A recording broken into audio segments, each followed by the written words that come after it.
कि कश्मीर के लोग आए थे, फारूक अब्दुल्ला आए थे, महबूबा मुफ्ती आई थी, ये पिटे हुए मोहरे हैं, ये भाजपा के चेहरे हैं, हमको इनसे कोई लेना देना नहीं। और यह बात पूरे तौर पर साबित शुदा है कि पूरे देश के मुस्लिम मसाइल पर कश्मीर के मुसलमानों ने कभी जबान नहीं खोली। और कश्मीर के मुसलमानों को हम देश का हिस्सा जरूर समझते हैं, लेकिन मुसलमानों का नुमाइंदा कभी नहीं समझ सकते। भले ही देश के लोगों को कश्मीर के लोगों से मोहब्बत रही है, लेकिन कश्मीर के मुस्लिम लीडरों ने कभी देश के मुद्दों पर जबान नहीं खोली है। और देश के इस बड़े हिस्से में, यूपी में, बिहार में, आसाम में, वेस्ट बंगाल में, महाराष्ट्र में, जहां मुसलमानों की अच्छी खासी नुमाइंदगी है, किसी भी मुस्लिम लीडर को न बुलाया जाना, किसी भी मुस्लिम पार्टी को जगह न देना, मैं समझता हूं कि ये गठबंधन की चूक नहीं है, दानिशता तौर पर मुसलमानों को नजरअंदाज करने की साजिश है। मुझे तो हैरत तब होती कि सिर्फ नीतीश कुमार ही इसमें अगुवाई करते तो कोई बात नहीं थी। नीतीश जी का रिश्ता बीजेपी से मधुर रहा है, उनका रिश्ता बीजेपी से आज भी है, मोदी से उनको बैर है। लेकिन लालू जी थे, लालू जी ने तो हमेशा माई की सियासत की। लालू जी के रहते हुए माइनॉरिटी के लोगों को इस तरह नजरअंदाज किया गया, ये भी हमारे लिए हैरत की बात थी। हम चाहते हैं कि बीजेपी को हटाने के लिए एक लार्जर अलायंस बने, लेकिन एक ऐसा अलायंस जिसमें माइनॉरिटीज को, दलितों को नजरअंदाज कर दिया जाए, मैं समझता हूं कि देश की जनता को स्वीकार नहीं होगा। फिर इससे तो यही जाहिर होता है कि स्वार्थियों की जमात हो सकती है, देश के आम जनों के हित में लड़ने वाला कोई समूह नहीं हो सकता है। इस बात पर मुझे हैरत भी है, ताज्जुब भी है, और एमआईएम इजहार अफसोस भी करता है। यही वजह है कि हम लोगों ने बड़े दर्दबंदी के साथ कहा है कि मुमकिन है ये गठबंधन बने। शायद अगर इस तरह लोगों को नजरअंदाज किया तो फिर दूसरा गठबंधन बनाना मजबूरी भी होगी। और आज यही वजह है कि पूरे बिहार से अकलियतों और दलितों की आवाज उठ रही है कि एमआईएम किशनगंज में आगामी इलेक्शन लड़ने का फैसला कर चुकी है। बिहार के दूसरे हिस्से में भी एमआईएम अपना उम्मीदवार उतारेगी पार्लियामेंट के इलेक्शन में। लेकिन यहाँ के अकलियतों और दलितों का एक बड़ा समूह का दबाव है कि अवैसी साहब ने तेलंगाना में बहुत कुछ किया है। अवैसी साहब कम अज कम बिहार में जहां उनको अच्छा लगे, चाहे वो अगर सीमांचल में लड़ना चाहे, मिथिलांचल में लड़ना चाहे तो आकर के, या फिर चंपारण के इलाके में लड़े, मगध के इलाके में लड़े, जनाब बेनिस नसरुद्दीन अवैसी साहब को बिहार से इलेक्शन लड़ना चाहिए। बिहार की पार्टी भी और बिहार के आम दर्दमंद जो दलित और अकलियत के लोग हैं, उनकी इच्छा है। आज हमने इसी मामले में आप लोगों को न्योता दिया था कि ये गठबंधन जो बना है वो आधा अधूरा है।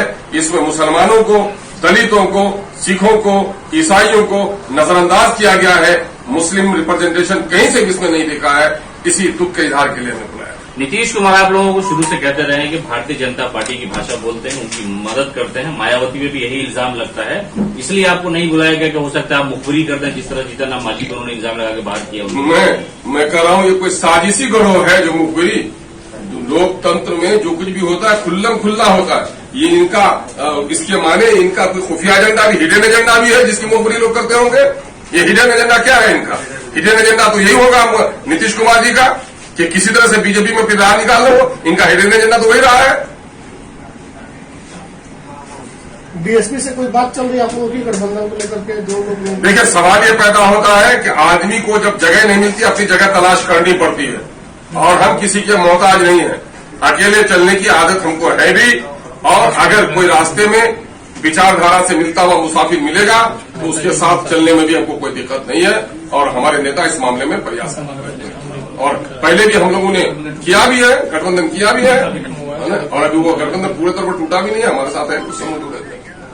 आपने कहा कि अलग गठबंधन बनाने की जरूरत है, तो उसमें कौन कौन से दल होंगे? मैं कह रहा हूं कि मेरा तो पहले से भी ग्रैंड अलायंस बना हुआ है। मामला ये है कि वो हमारे कुछ घटक लोग हैं, कुछ खिसक गए हैं।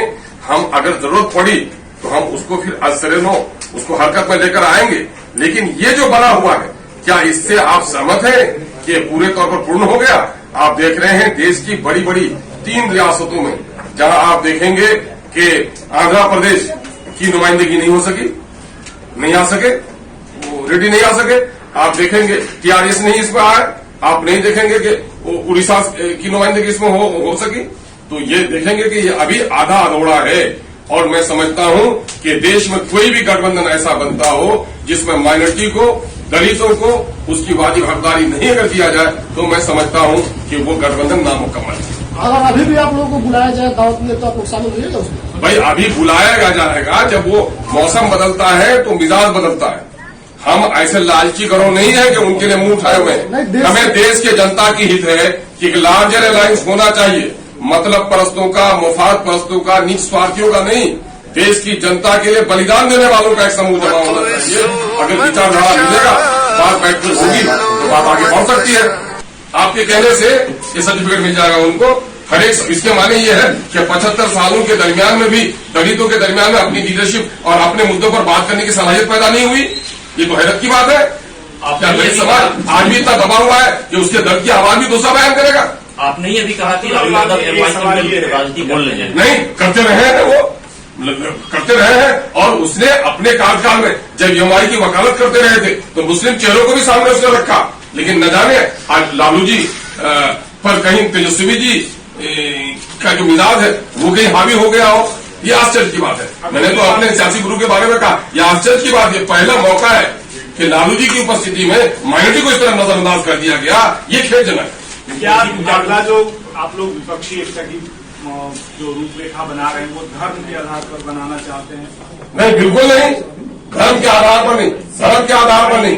मैं कह रहा हूं माइनॉरिटी को एक मौका दिया गया है देश के अंदर में, कमजोर तबके की नुमाइंदगी हो, इनके लिए रिजर्वेशन लाया गया है, SC ST के रिजर्वेशन लाया गया है।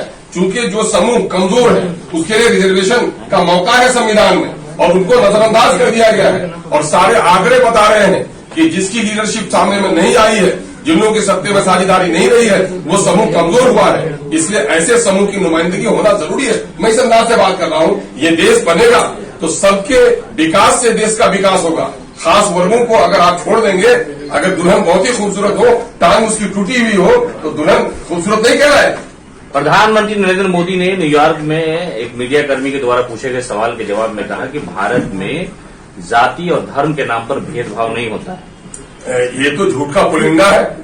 उनकी पार्टी इस पर फख्र करती है, बल्कि यही उनका मूल मंत्र भी है कि तोड़ो और राज करो, धार्मिक उन्माद फैलाओ।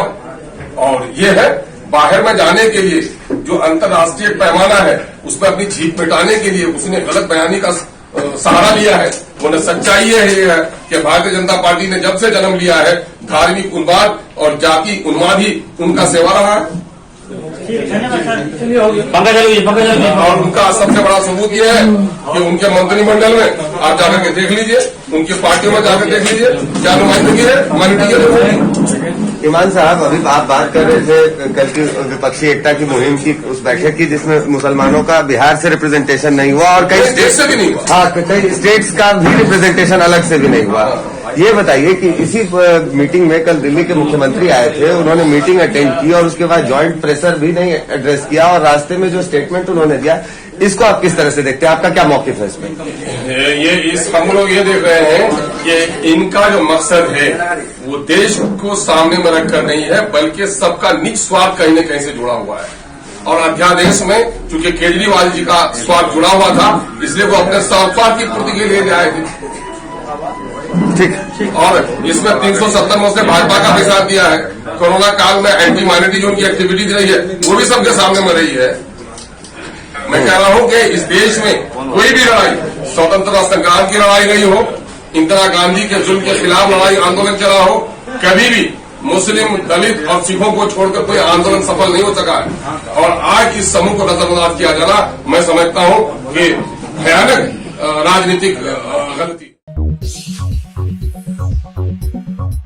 Germanton super speciality hospital, doctor Mir Jawad Zar Khan, senior experienced orthopaedic surgeon, bone fracture, joint replacement, hip replacement और स्पाइन सर्जरी कामयाबी से अंजाम दे रहे हैं। इसके अलावा neuro surgery, cardiology, gynaecology, dental, general medicine, dialysis और फिजियोथेरेपी जैसे शोबाजात में इंतहाई कामयाबी के साथ वाजिबी फीस में इलाज किया जा रहा है। शेयरिंग और प्राइवेट रूम्स, अस्पताल में 24 घंटे MRI, CT scan, 2D digital x-ray, ultrasound, operation theatre, ICU और लैब की सहूलत दस्तयाब है। आपकी उम्मीदों के ऐन मुताबिक Germanton super speciality hospital, pillar number 150, Attapur, Hyderabad.